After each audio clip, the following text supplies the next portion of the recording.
오늘 은혜 받으실 하나님의 말씀은 빌립보서 2장 5절에서 8절까지의 말씀입니다. 빌립보서 2장 5절에서 8절까지의 말씀을 다 같이 봉독하도록 하시겠습니다. 너희 안에 이 마음을 품으라. 곧 그리스도 예수의 마음이니 그는 근본 하나님의 본체시나 하나님과 동등됨을 취할 것으로 여기지 아니하시고 오히려 자기를 비워 종의 형체를 가지사 사람들과 같이 되셨고 사람의 모양으로 나타나사 자기를 낮추시고 죽기까지 복종하셨으니 곧 십자가에 죽으심이라. 아멘. 말씀 나누기 전에 계속해서 우리 코로나19로 인한 어려움 속에 하나님 은혜와 긍휼을 베풀어 달라고 함께 기도해 주시면 좋겠습니다. 변이로 인해서 백신은 많이 맞아가고 있지만 더 심각한 상황으로 갈 수도 있지 않을까에 대한 기도가 더 필요하다고 생각이 듭니다. 기도로 하나님 함께 해달라고, 특별히 우리 지휘자님도 밀접 접촉자 때문에 2주 격리가 되어지는 상황에서 우리 성가대가 오늘 함께하지 못했지만요, 오늘 더 많은 하나님의 은혜가 우리 이 땅과 우리 기도의 영역 속에 함께 해달라고 우리 중보했으면 좋겠고요. 우리 여도 순복음교회 우리 원로 목사님과 당장 목사님의 강건함과 사역을 위해서 오늘도 남대문 성전에 크신 하나님의 은혜가 우리 안에 넘쳐나게 해 주옵소서. 오늘 주님 제가 왔습니다.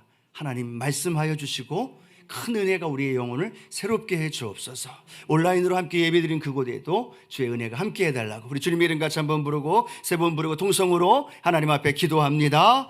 주여 주여 주여. 할렐루야. 주신 아버지 하나님 감사합니다. 하나님 감사합니다. 우리 주님 함께 하셔서 오늘도 믿음의 성도님들이 하나님 전에 나와 예배하게 하시고 오늘도 하나님 앞에 기쁨과 감사에 예배하는 이 한 시간이 하나님의 놀라운 은혜를 경험하는 복된 시간으로 우리 주님 인도해 주옵소서. 주님 오늘도 말씀하신 대로 사모하는 마음 갖고 달려나왔습니다. 한없는 은혜가 한 분 한 분 우리의 영혼 가운데 임하여 주시고 오늘도 하나님 이 코로나19로 인한 고통과 절망 속에 하나님의 은혜의 단비가 흘러가게 하시고 하나님의 역사하시고 새롭게 하시는 은혜가 날마다 부음받게 하옵소서. 믿음의 사람들의 기도가 구원의 하나님을 경험하게 하시고 연약한 인간의 모습 속에 하나님의 구원의 은혜를 더 신뢰하며 하나님께 무릎 꿇어 나아갈 수 있도록 은혜 부어 주옵소서. 한국교회가 그 사명을 감당하게 하시고 아버지 하나님 여의도 순복음교회에 아버지 희망의 70년을 향하여 달려나갈 때 주신 사명에 은혜 부어 주시고 우리 원로 목사님 새 힘과 강건함을 붙들어 주시며 아버지 하나님 목사님께 성령의 은혜와 능력 안에 이름받게 하옵소서. 오늘 우리 남대문 성전 우리 성도님들이 하나님 앞에 나 예배합니다. 온라인으로 함께 예배합니다. 주님 동일하게 그곳에도 임하여 주시고 동일한 하나님의 역사가 하나님 안에 나타날 수 있도록 인도해 주옵소서. 주님을 사모합니다. 주님을 갈망합니다. 주님을 의지하오니 오셔서 한 분 한 분의 영혼에 임재하여 주시고 하나님의 놀라운 은혜 안에서 거하며 나가는 복된 예배로 주께서 인도해 주옵소서. 함께 하신 하나님을 찬양하며 오직 예배의 기쁨 되어드리는 주 하나님 앞에 올려드리도록 인도해 주옵소서. 사랑의 주님 감사합니다. 우중 가운데도 하나님 전에 찾아 나와 예배하는 우리의 예배를 기뻐 받아 주옵소서. 이곳에서 드려지는 기도에 말씀하신 대로 응답하여 주시고 오늘도 예배하는 이 자리가 하나님의 임재와 하나님의 권능을 체험하게 하여 주시고 하나님 온라인으로 함께 예배드리는 그곳에도 동일한 은혜가 넘치게 하옵소서. 중보하며 기도하는 많은 기도에 하나님 변함없이 신실하게 응답하시고 오늘도 하나님의 은혜 안에 복된 예배로 하나님께 나아가게 하여 주옵소서. 예배에 역사하시고 주관하실 성령님 환영합니다. 인정합니다. 모셔드리며 의지합니다. 오셔서 운행하시고 마음껏 역사하여 주옵소서. 예수님의 이름으로 기도드립니다. 아멘. 우리의 예배를 받아주시려 하나님께 우리 영광과 감사의 박수 한번 힘차게 올려드립니다.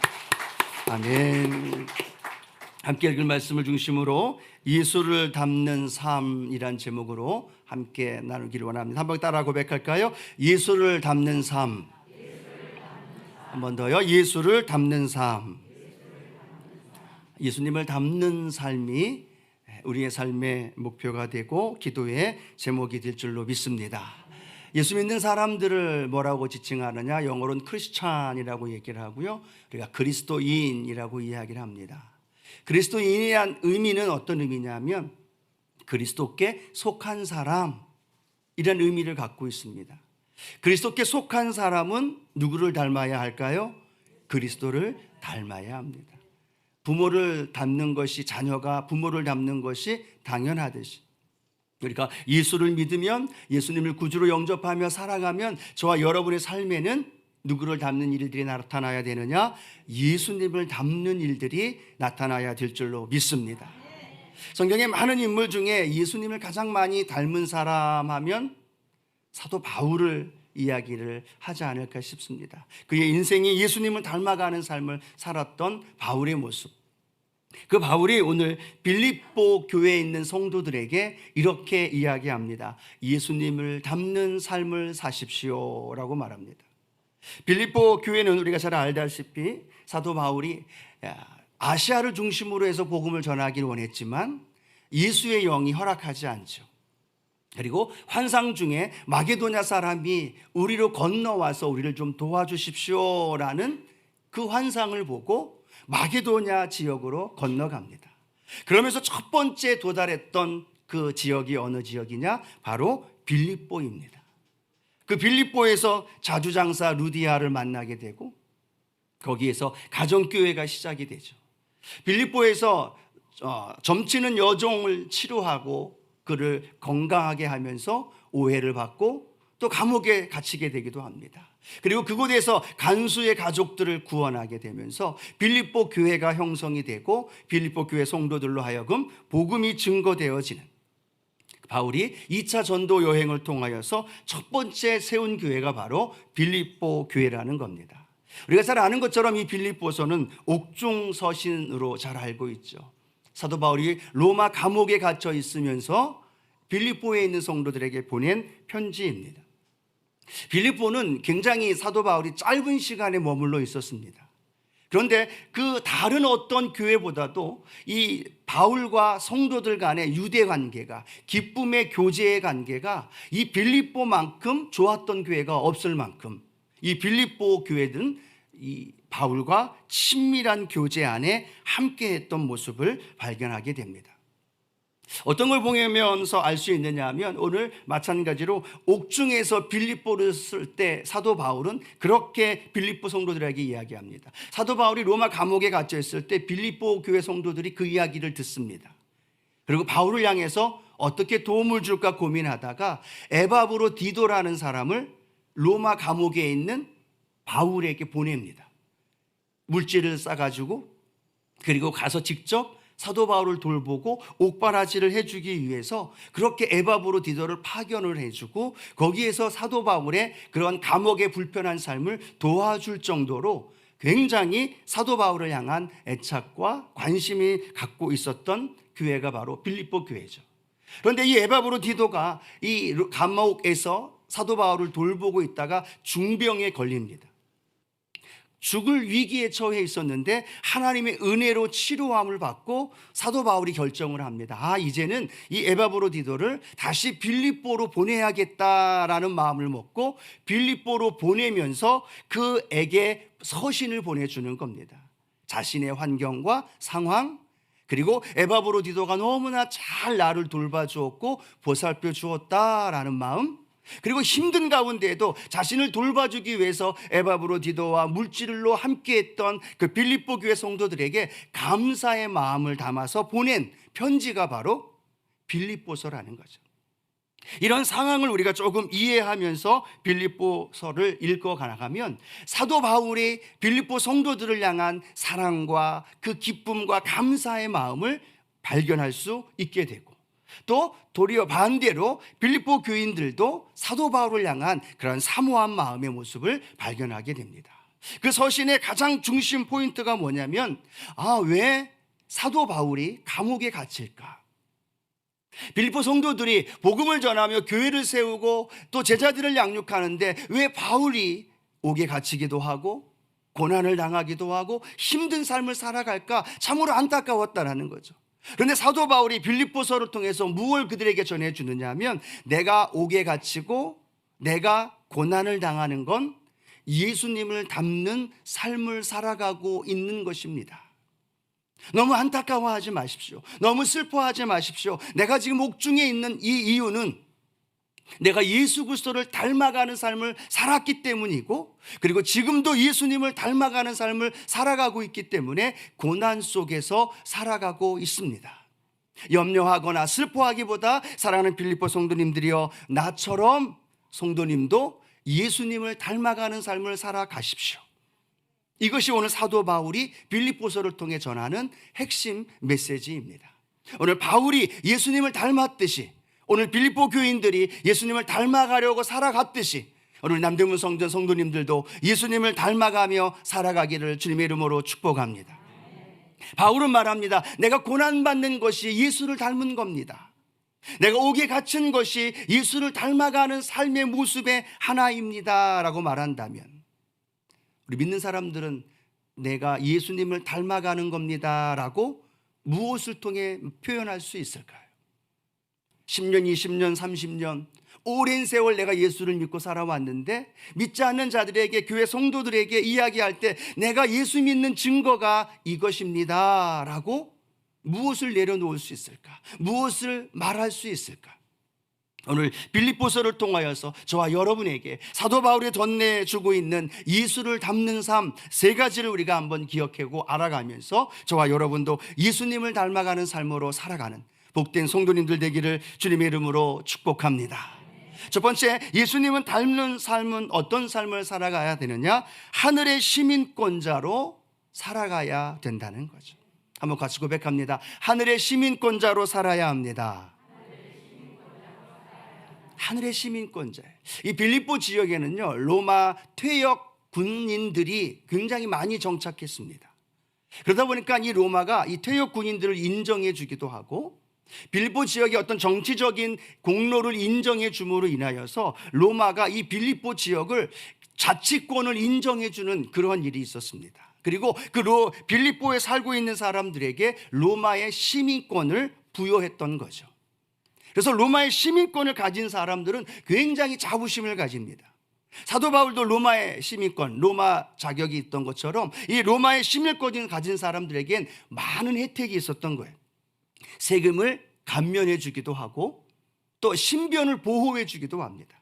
또 억울한 일이 있으면 직접 로마 황제에게까지 상소할 수 있는 자격이 로마 시민권자들에게만 주어졌던 거죠. 그래서 사도 바울도 가이사에게 상소했기 때문에 그가 로마에 가는 모습을 발견할 수 있다는 거죠. 로마 시민이기 때문에 주어졌던 특권입니다. 많은 사람들이 로마 시민권자로서의 특권을 가지면서 자부심을 가지고 살았던 사람들이 이 빌립보 지역에 많은 사람들의 모습을 발견하게 됩니다. 또 하나의 사람들은 어떤 사람들이 있었냐면 유대 율법주의자들의 삶을 살았던 모습들이 있었습니다. 할례를 받아야 하고 또 율법을 지켜야 함으로 말미암아 구원을 받는다라고 이야기하고 있었던 사람들, 그 사람들이 유대 율법주의자들도 빌립보에 살고 있었습니다.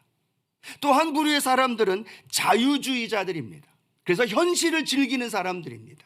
육체적인 쾌락을 즐기고 미래를 생각하기보다는 오늘을 만족하고 오늘을 즐기는 사람들, 육체의 쾌락을 추구하며 살았던 사람들, 이 세 종류의 부류의 사람들이 빌립보 지역에 있으면서 이 사람들의 모습을 보며 사도 바울은 그들과는 차이가 있는 삶, 그들과는 구별이 있는 삶을 그리스도인들은 살아야 됩니다라는 것을 가르쳐주고 싶었던 거죠. 그래서 사도 바울이 그들에게 빌립보 3장 20절 말씀에 보면 이런 말씀을 선포합니다. 함께 한번 읽어볼까요? 그러나 우리의 시민권은 하늘에 있는지라 거기로부터 구하는 자 곧 주 예수 그리스도를 기다리노니 라고 말씀하고 있는 거죠. 로마의 시민권자, 유대의 율법주의자들, 자유주의자들, 자기들이 느끼고 생각하는 대로 살아가면서 자부심을 갖기도 하고 또 많은 이들에게 상처를 주기도 하고 교회의 위협과 복음에 대적하는 삶을 살았던 그들을 바라보면서 사도 바울은 이 말씀을 전해주고 싶은 겁니다. 예수를 믿는 사람들, 당신들, 우리 빌립보 교회 성도님들은 우리는 하늘의 시민권을 가지고 있는 사람들입니다. 자유주의자들처럼 이 땅의 쾌락을 추구해야 하는 사람들이 아닙니다. 율법주의자들처럼 율법을 행하고 지킴으로 구원받는 사람들이 아닙니다. 로마의 시민권자들 부러워하고 계시지만 우리는 로마의 시민권자들이 아니라 하늘의 시민권을 가진 자들입니다. 하나님 나라의 자녀로서, 하나님 나라의 시민권자로서 우리는 살아가는 복된 자들입니다 라는 것을 오늘 사도 바울은 전해주고 있습니다.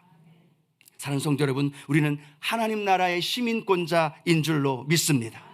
그렇죠. 시민권을 갖고 있는 것만 해도 얼마나 큰 은혜요 축복입니까? 거저받은 거죠. 예수 그리스도를 말미암아 우리가 거저받아서 하나님의 자녀가 되고 하나님 나라의 시민권자가 되었다는 사실을 오늘 사도 바울을 통해 우리에게 전해주고 있습니다. 사도 바울은요, 그리스도의 하나님 나라의 시민권자로서의 삶을 우리에게 설명해 주는데 이렇게 설명합니다. 나도 예전에는 율법을 준수하고 또 율법의 열심을 가지고 살아왔던 사람입니다. 바리새인이었습니다. 가말리엘 문화생에서 우수한 공부와 학벌을 가지며 살았던 사람입니다. 그런데 여러분, 내가 그걸 지금 자랑하고 있지 않습니다. 나는 그걸 지금 가지고 있었던 것, 배우고 있었던 것, 내가 지금 가지고 있는 것들을 의시되거나 그걸로 인하여 살아가고 있지 않습니다. 내게는 예수 그리스도를 만난 그 은혜로 하늘의 시민권자로서 살아가고 있습니다. 이 고백을 하고 있다는 거죠. 우리 오늘 함께 빌립보서 3장 7절로 8절 말씀을 같이 한번 읽어보겠습니다. 그러나 무엇이든지 내게 유익하던 것을 내가 그리스도를 위하여 다 해로 여길 뿐더러 또한 모든 것을 해로 여김은 내 주 그리스도 예수를 아는 지식이 가장 고상하기 때문이라. 내가 그를 위하여 모든 것을 버리고 배설물로 여김은 그리스도를 얻고라고 말하는 거예요. 지금 사도 바울이 말합니다. 내가 그전에 중요하게 여겼던 율법, 내가 중요하게 여겼던 열정과 헌신과 학식과 가지고 있었던 로마의 시민권, 난 그것이 최고인 줄 알았습니다. 그런데 그것이 최고인 줄 알았던 내가 예수를 만나고 나니까 그것이 무엇으로 고백하고 있어요? 그것은 나의 삶의 해로 여길 뿐다는, 내 삶의 해로 여길 뿐만 아니라 그것이 내 삶을 통해서 배설물과 같은 것이 될 수밖에 없다는 사실을 사도 바울이 고백하고 있는 거예요. 왜 그 모든 것들이 해가 될 수밖에 없을까요? 왜 그 모든 것들이 배설물로 여겨질까요? 예수 그리스도를 아는 지식이 이 사도 바울에게 깨달아졌더니 그 모든 것들이 다 배설물과 같은 모습으로 존재하고 있다는 거예요. 오늘 사랑하는 성도 여러분, 저와 여러분의 삶 가운데서 가장 귀하게 여기며 소중하게 여기고 있는 것이 무엇일까요? 로마의 시민권일까요? 아니면 육체적인 쾌락을 추구했던 자유주의자들처럼 그 삶의 모습일까요? 아니요. 저와 여러분은 예수를 아는 지식, 예수를 얻는 그 은혜, 그것이 가장 큰 은혜요 축복인 줄로 믿습니다. 예수를 알면 그 이외의 다른 것은 바울처럼 고백할 수 있습니다. 다른 모든 것은 배설물로 여길 수 있습니다. 다른 모든 것은 예수로 말미암아 내 삶의 부차원적인 겁니다. 비본질적인 것입니다. 본질이신 예수를 만나고 나니까 다른 그 어떤 것도 귀하지 않다라는 사실. 많은 믿음의 사람들이 예수를 믿으면서도 교회 나와 하나님께 예배를 드리면서도 예수 아닌 또 다른 것에 관심이 너무 많아요. 예수 그리스도를 믿는 믿음 안에 살아가고 있으면서도 예수님이 아닌 물질에 너무나 많은 관심을 갖고 살아요. 성공에, 명예에, 건강에 너무나 많은 초점을 맞추고 살아가고 있습니다. 그런데 사도 바울은 말합니다. 아니요, 그 모든 것들을 나는 배설물로 여길 수 있습니다. 나는 그 모든 것들이 해로 여긴다라고 선포할 수 있습니다. 왜 그럴까요? 그가 예수 그리스도를 만나고 나고 그가 예수 그리스도를 얻고 나니까 그 모든 것들이 배설물로 여겨지고 있다는 거예요. 오늘 사랑하는 성도 여러분, 우리의 삶 가운데서 예수 그리스도와 세상과 함께 우리는 어느 곳에 저울질하며 살아가고 있지는 않습니까? 때로는 예수 그리스도, 때로는 물질, 때로는 건강, 그렇게 저울질해 가면서 신앙의 삶을 살아가고 있다면, 오늘 사도 바울의 고백처럼 주님, 가장 고상한 예수 그리스도를 아는 지식이 날마다 내 삶 가운데 살아갈 수 있게 하여 주옵소서. 바울은 고백합니다. 예수를 아는 것이 너무나 행복하다는 것. 예수 그리스도의 십자가의 은혜를 알아가면 알아갈수록 너무나도 감사하다는 거예요. 예수 그리스도의 부활의 은혜를 체험하면 체험할수록 그 어떤 것들보다도 더 큰 주님의 은혜와 사랑이 이 바울을 누르고 있고 바울을 붙들고 있었다는 사실. 오늘 사랑하는 성도 여러분, 우리의 인생에 예수 그리스도를 아는 지식이 가장 큰, 가장 귀한 지식이 되어지기를 축복합니다. 예수를 아는 것만큼 중요한 게 있다면, 예수를 아는 것만큼 더 소중한 건 우리는 없다는 사실을 우리는 기억하게 되면, 우리의 삶의 중심이 예수를 아는 삶으로 날마다 이루어져 가게 되어집니다. 그것은 사도 바울은요, 예수 그리스도를 아는 것이 구원의 측면으로 멈추지 않았어요. 예수를 아는 것이 전 인격적인 삶 속에서 역사하시는 하나님의 은혜로 체험했다는 겁니다. 십자가가 지식이 아니라 능력이었다는 거예요. 부활이 단순히 알고 있는 지식이 아니라 삶 속에서 부활하신 능력의 주님을 날마다 경험하면서 그 은혜 안에 살아가는 복된 역사가 일어나게 될 줄로 믿습니다. 예수님의 은혜를 경험한 사람은 그 이외가 너무나 가치가 없다는 걸 우리는 발견할 수 있는 거예요. 예수가 전부인다는 것을 발견했기 때문에, 예수가 모든 것이라는 사실을 발견하면 우리는 사도 바울처럼 그렇게 고백할 수 있습니다. 사도 바울은 그 주님을 아는 지식이 너무나 고상하기 때문에 멈출 수가 없었습니다. 예수님을 알아가는 것이 너무나 행복했기 때문에 그냥 멈추어 스톱할 수가 없었어요. 그냥 다른 사람에게 양보할 수도 없었어요. 그래서 사도 바울은 이렇게 고백합니다. 빌립보서 3장 13절 14절 이렇게 함께 고백할까요? 읽어봅니다. 형제들아, 나는 아직 내가 잡은 줄로 여기지 아니하고 오직 한 일, 즉 뒤에 있는 것은 잊어버리고 앞에 있는 것을 잡으려고 폿대를 향하여 그리스도 예수 안에서 하나님이 위에서 부르신 부름의 상을 위하여 달려가노라. 뭐라고 있습니까? 사도 바울은 이야기합니다. 나는 과거에 잊었던 모든 것들을 다 잊어버리고 나는 지금도 그리스도의 푯대를 향하여 달려간다는 거예요. 부름의 상을 향하여 달려간다는 거예요. 나는 멈출 수 없다는 거예요. 예수를 알면 알수록, 그리스도의 사랑을 알면 알수록 더 풍성해지고 그의 삶을 장악하고 그의 삶을 인도해 주니까 그 은혜 안에서 나는 오늘도 달려갑니다. 나는 오늘도 예수 그리스도의 푯대를 향하여 달려갑니다. 오늘 사랑하는 성도 여러분, 이미 다 얻었다라고 지금 주저하고 있지 않습니까? 예수님을 알 만큼 안다라고 생각하고 있지 않습니까? 주님의 은혜가 이 정도면 됩니다라고 만족하고 있지 않습니까? 온라인 앞에서, 모니터 앞에서 지금 교회 나와 예배 드리는 것 하나만으로 만족하면서 이 정도면 됐지라고 생각하고 있다면, 사도 바울은 우리에게 이야기합니다. 나는 그리스도의 푯대를 향하여, 나의 부르심의 상을 향하여 나는 오늘도 달려갑니다. 그리고 쉬지 않고 달려갈 것입니다. 오늘 주님을 향한 갈망과 사모함이 날마다 푯대를 향하여 달려가는 우리 순복음의 성도님들 되어지기를 축복합니다. 우리는 기억해야 합니다. 내가 지금 이 땅의 시민권자로 살아가고 있는지, 이 땅의 것을 추구하고 이 땅의 것에 목숨을 걸고 살아가고 있는지, 아니면 하늘의 시민권자답게 그리스도를 아는 지식이 더 귀하고 소중함을 발견하면서 그리스도의 사랑 안에서 넉넉히 이기며 살아가고 있다는 사실을 늘 기억하며 그 은혜로 살아가는 저와 여러분 되어지기를 주님의 이름으로 축복합니다. 그래서 사랑하는 성도, 우리 삶 속에 하늘의 시민권자라는 사실을 늘 기억하며 살아야 되는 거예요. 두 번째 우리가 기억해야 할 것은 복음에 합당하게 생활하라라고 사도 바울은 말합니다. 그 복음에 합당하게 생활하라라는 것은 서로 협력하며 살아갈 것을 우리에게 설명합니다. 자, 빌립보서 1장 27절 말씀을 같이 한번 읽어보겠습니다. 오직 너희는 그리스도의 복음에 합당하게 생활하라. 이는 내가 너희에게 가보나 떠나 있으나 너희가 한 마음으로 서로 한 뜻으로 복음의 신앙을 위하여 협력하는 것과 라고 말씀합니다.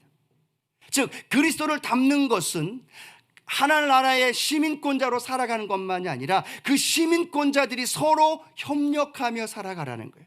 서로 하나가 되어서 살아가라는 거예요. 그것이 복음에 합당한 삶이다라고 성경은 말합니다. 한 마음으로 서서 한 뜻으로 복음의 신앙을 위하여 협력하라라고 말하고 있는 거죠. 오늘 빌립보 성도들을 향하여 바울은 너무나 많은 은혜를 발견했습니다. 자신이 어렵고 힘들 때마다 도왔고 함께했던 그들을 알기 때문에 이 성도와 목회자가 협력해야 되는 중요성을 알고 있었다는 거예요. 그래서 다른 어떤 성경보다도 빌립보서에는요 중요한 말씀을 많이 반복합니다. 그것이 빌립보서 2장 2절 말씀에 나와 있는데요, 함께 한번 읽어보겠습니다. 마음을 같이하여 같은 사랑을 가지고 뜻을 합하여 한 마음을 품어라고 말합니다. 계속 반복되는 게 뭐가 있을까요? 마음을 같이해라, 같은 사랑을 가져라, 뜻을 합해라, 한 마음이 되어라. 예수를 닮는 삶은 나누어지는 삶이 아니라 하나가 되는 삶입니다. 성도가 하나가 되어지는 삶이고 교회가 하나가 되어지는 삶이고 그것을 통해서 그리스도의 복음에 합당한 삶을 살아가는 거죠. 왜 그래야만 할까요? 우리가 하나가 될 수 있었던 것은 예수 그리스도의 십자가로 말미암아 우리가 하나가 된 줄로 믿습니다. 또 성령이 하나가 되신 것을 힘써 지키라 라고 말했던 것처럼 우리는 하나가 되는 일에 함께 힘을 다해야 된다는 거예요. 교회가 하나가 되는 것, 성도가 하나가 되어지는 것, 그것이 가능하게 되어지는 것, 그것이 빌립보서를 통해서 두 번째 예수를 닮은 삶이다 라고 우리에게 설명합니다. 혹시 내가 이 남대문 성전 안에서 하나가 되어져 가는 일에 힘을 쓰고 있다면 우리는 기억해야 되는 거죠. 내가 예수 그리스도를 닮아가고 있구나. 화평케 하는 자는 복이 있나니 그가 누구의 아들이라? 하나님의 아들이라 일컬어지리. 발복 중에 하나님의 아들이 되어지는 유일한 방법은 뭐라고 말하고 있어요? 화평케 하는 거죠. 하나가 되어지게 하는 거죠. 교회 안에서 내가 하나가 되어지는 것, 연합되어지는 일에 열심을 다한다. 그러면요, 힘들고 어려워도 힘내십시오. 그것이 주님을 닮는 삶입니다.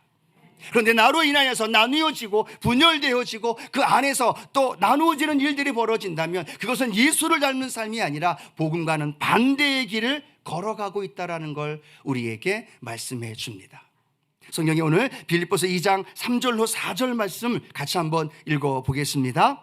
아무 일에든지 다툼이나 허영으로 하지 말고 오직 겸손과 마음으로 각각 자기보다 남을 낮게 여기고 각각 자기 일을 돌볼 뿐더러 또한 각각 다른 사람들의 일을 돌보아 나의 기쁨을 충만하게 하라 라고 말합니다.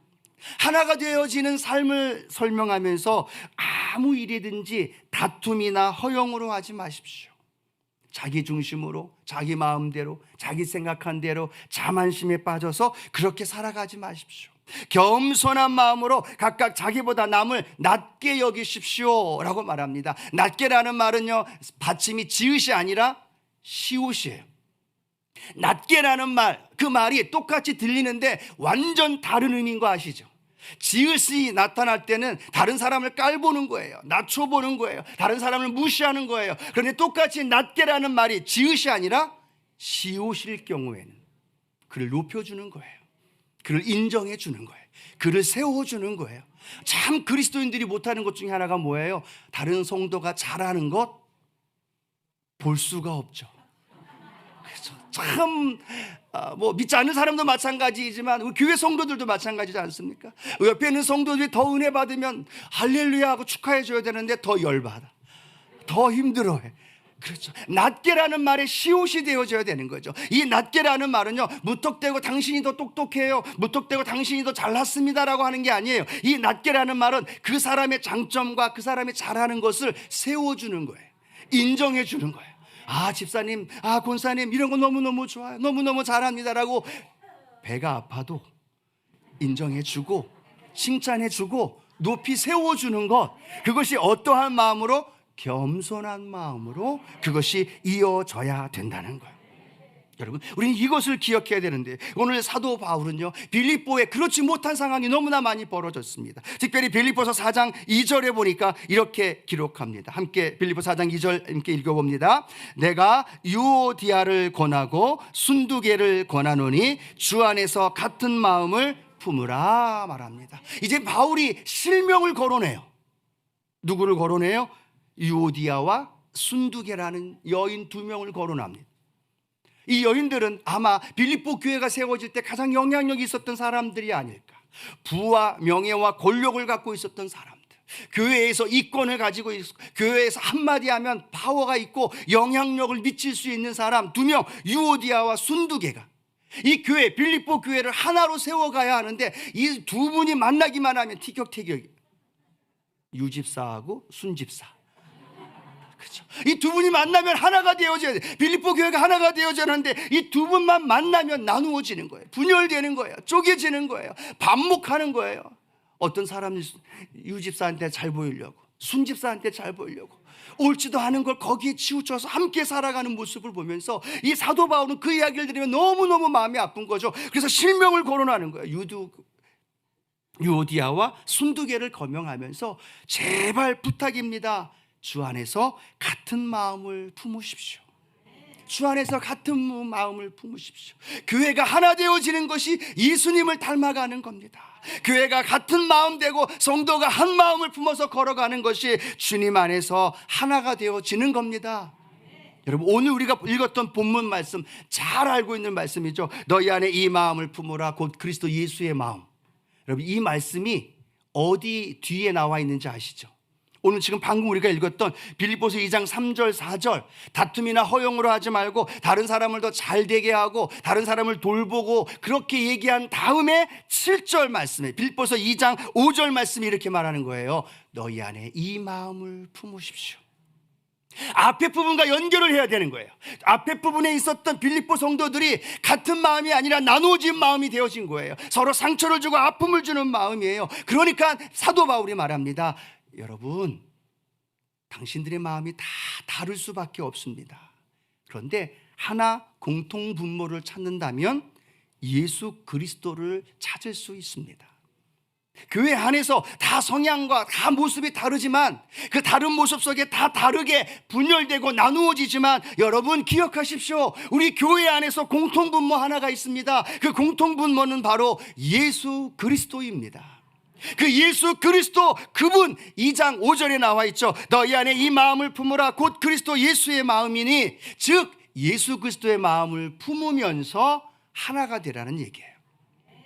그렇죠? 예수의 마음을 품으십시오. 할렐루야, 예, 감사합니다. 이 개념보다 한 단계 더 나가서 본문의 문맥을 보면 왜 예수의 마음을 품으라고 했느냐? 겸손하게 교회가 하나가 되어지고 성도가 하나가 되어져서 예수 안에서 그런 마음을 품고 살아가라는 사실을 우리에게 설명해 줍니다.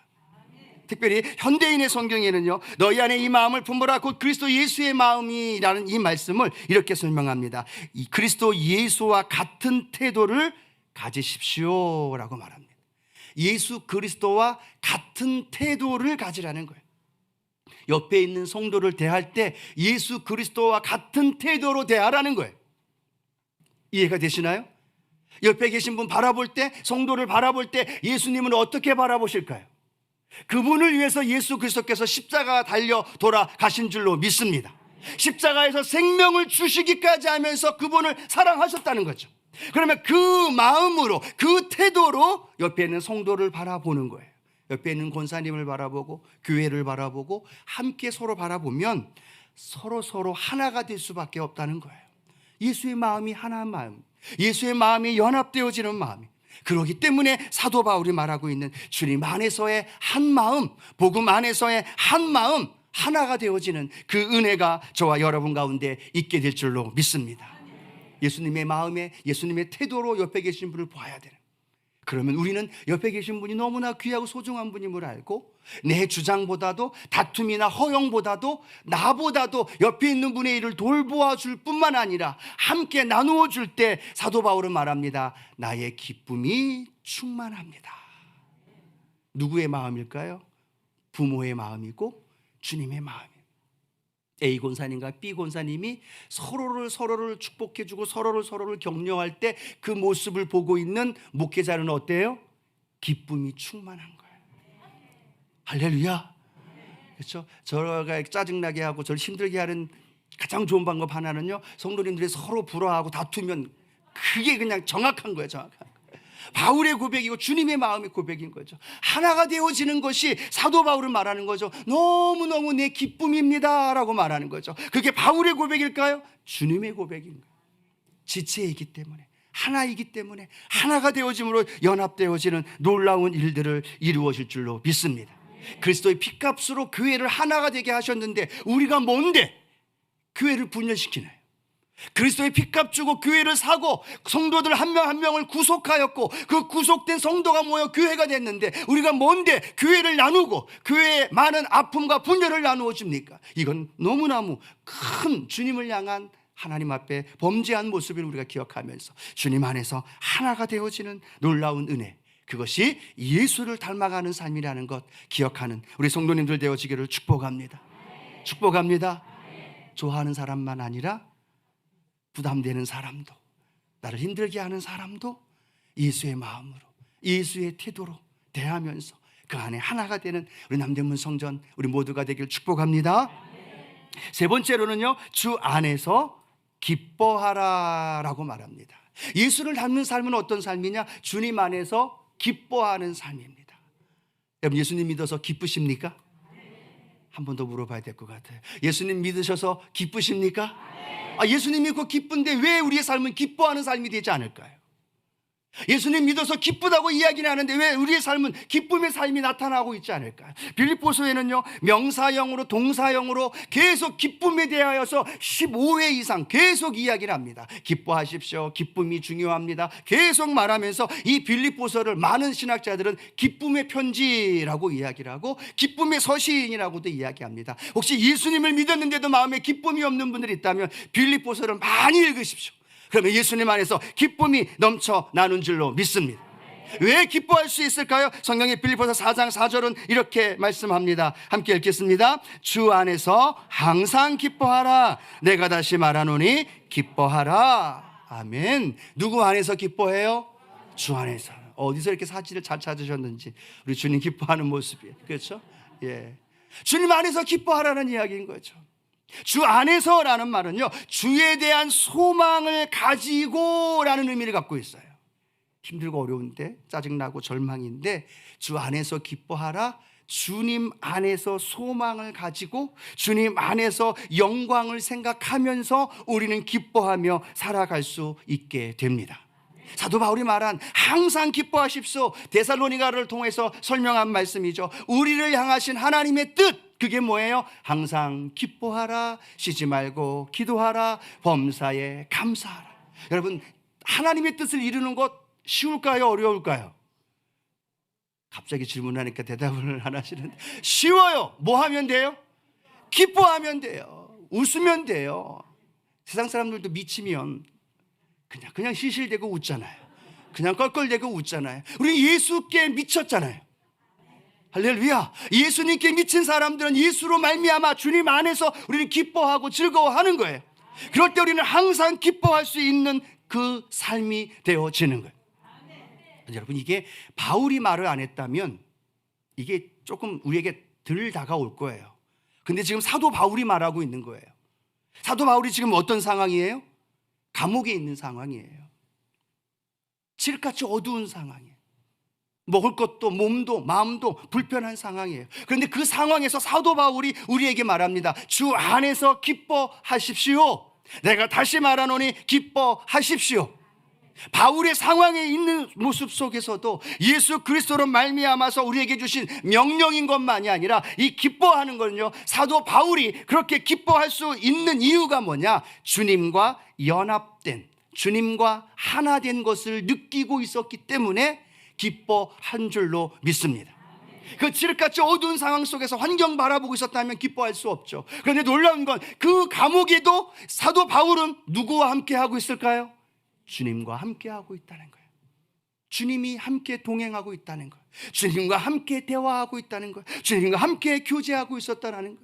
빌립보에서 감옥에 갇혀 있을 때도 마찬가지죠. 그렇게 힘들고 어려울 때 사도행전 16장 25절에 한밤중에 바울과 실라가 기도하고 하나님을 찬송하며 죄수들이 듣더라라고 말하죠. 감옥에 있을 때 찬송하며 기도하며 기뻐했던 바울, 그런 삶을 살 수 있었던 것은 그 주님이 감옥에도 함께 하셨다라는 것. 감옥에도 주님이 함께 했기 때문에 그 주님으로 인하여 그 삶이 변화가 되어지고 놀라운 일이 일어날 것을 믿었기 때문에 사도 바울은 기뻐할 수 있었습니다. 왜 기뻐할 수 없을까요? 주님이 함께하고 있다는 사실을 믿지 못하기 때문입니다. 왜 슬퍼하고 절망할 수밖에 없을까요? 환경을 바라보고 삶을 바라보기 때문이죠. 그런데 그 상황에서 주님으로 인하여 주님과 함께 그것을 바라보면 절망이 변하여 기쁨으로 바뀌어지는 거죠. 눈물이 변하여 희락으로 바뀌어지는 줄로 믿습니다. 누구로 인하여서? 주님으로 인하여서. 세상 사람들도요, 자신의 삶을 통해서 기뻐하며 살아가는데 우리 믿음의 사람들은 주님 때문에 기뻐하면서 그 기쁨이 넘침으로 말미암아 주님을 닮아가는 삶이 되어지기를 축복합니다. 십자가의 구원의 은혜가 십자가에 머물면 안 돼요. 십자가의 죽음이 부활의 영광으로 연결되어져요. 부활하신 주님이 계시기 때문에 우리는 기뻐하며 살아갈 수 있는 거죠. 사도 바울은 이렇게 고백합니다. 빌립보서 4장 12절 말씀 같이 한번 읽어봅니다. 나는 비천에 처할 줄도 알고 풍부에 처할 줄도 알며 모든 일 곧 배부름과 배고픔과 풍부와 궁핍에도 처할 줄 아는 일체의 비결을 배웠노라. 사도 바울이 고백하는 겁니다. 나는 비천에 처할 줄도 풍부에 처할 줄도 압니다. 배고픔도 배부름도 궁핍함도 처할 줄 알면서 나는 일체의 비결을 배웠습니다. 무엇을 배웠다고 이야기합니까? 예수 그리스도 안에서 자족할 수 있다는 것, 예수 그리스도 안에서 기뻐할 수 있다는 것. 예수님 한 분이면 어떠한 상황에 와도 궁핍해도 아무것도 없고 절망이 다가온다 할지라도 나는 배운 게 하나 있습니다. 그건 예수로 말미암아 자족할 수 있고 그 예수로 말미암아 기뻐할 수 있습니다. 그러니까 그의 위대한 고백이죠. 우리가 잘 아는 믿음의 고백입니다. 빌립보서 4장 13절 그 다음 이 고백이 나오는 거죠. 함께 한번 우리 큰 소리로 고백합니다. 내게 능력 주시는 자 안에서 내가 모든 것을 할 수 있느니라. 왜 이게 가능할까요? 우리는 이 말씀이 내가 필요할 때 아쉬울 때 사용되어지는 말씀으로 사용하지만 이 말씀은요, 풍부와 빈곤과 궁핍과 감옥과 그 모든 삶 속에서도 나는 자족할 수 있고 그 상황에서도 나는 하나님 앞에 기뻐하는 삶을 살 수 있습니다. 그래서 그가 뭐라고 고백하는 거예요? 내게 능력 주시는 자 안에서 나는 모든 것을 할 수 있습니다. 나는 기뻐할 수 있습니다. 나는 힘을 낼 수 있습니다. 나는 소망을 가질 수 있습니다. 그 고백이 우리의 삶의 고백이 되어지는 거죠. 이것은 바울과 얼마나 믿음 안에서의 교제 속에 살아갔던 이 주님의 모습을 우리에게 가르쳐 주고 있습니다. 그 바울이 우리에게 말하는 말씀이죠. 빌립보서 3장 1절 함께 한 번 더 읽어봅니다. 끝으로 나의 형제들아 주 안에서 기뻐하라. 너희에게 같은 말을 쓰는 것이 내게는 수고로움이 없고 너희에게는 안전하니라. 계속 반복해요. 기뻐하십시오. 기뻐하십시오. 주 안에서 기뻐하십시오. 기뻐하십시오. 사랑하는 우리 남대문 성전 성도 여러분, 늘 삶에 기쁨이 넘쳐나기를 축복합니다. 마스크 써도요, 기뻐하면 티가 날까요? 안 날까요? 티가 납니다. 또 하나 부탁은요, 이 남대문 성전이 머물고 있는 이 성전 건물이 우리만 엘리베이터 타지 않잖아요. 많은 분들이 오가잖아요. 평일날에도. 그럴 때 엘리베이터 앞에서 1층에서 우리가 머무는 곳에서 기쁨의 이야기들, 기쁨의 웃음이 날마다 흘러보낼 수 있는 역사가 있기를 축복합니다. 이 남대문 지역 안에 그 일들이 일어나야죠. 남대문에 새로 오신 분이 이렇게 묻는 거예요. 교회를 가고 싶은데 어디를 가야 할지 고민할 때 옆에 있는 분이 그렇게 얘기하는 거죠. 나는 교회는 안 가는데 저 남대문 성전에 다니는 분들은 늘 하하호호 기뻐하고 즐거워하더라. 한 번 더 할게요. 즐거워하더라. 그래서 그분이 얘기하는 거죠. 기뻐하시기 원한다면 남대문 성전에 가십시오. 이런 고백이 우리 교회 안에, 우리 성전 안에 일어나야죠. 기뻐하는 삶이 여러분 주님을 닮는 삶이라는 걸, 그래서 내게 능력 주시는 자 안에서 모든 것을 할 수 있다라는 이 믿음의 고백이 되어지기를 축복합니다. 바울은요, 그의 생애가 예수를 닮는 삶이었어요. 고난 당할 때도 예수를 닮는 삶이었고, 교회가 세워질 때도 예수님을 닮는 삶이었어요. 감옥에 있을 때도 그랬어요. 그가 절망 속에 있을 때도 그랬어요. 그가 기뻐하면서 성도들과 함께 교제할 때도 그랬어요. 그 모든 삶이 단 하나예요. 예수 닮는 삶. 나로 인하여 예수님이 닮는 삶을 살아가길 원합니다라는 그 고백이 이 바울이 말로 한 것이 아니라 삶으로 살아냈다는 거예요. 오늘 저와 여러분도 삶으로 예수님을 닮는 삶을 살아내는 그 은혜가 있게 되길 축복합니다. 그러기 위해서는 하늘의 시민권자라는 분명한 정체성을 가지고 살아가야 돼요.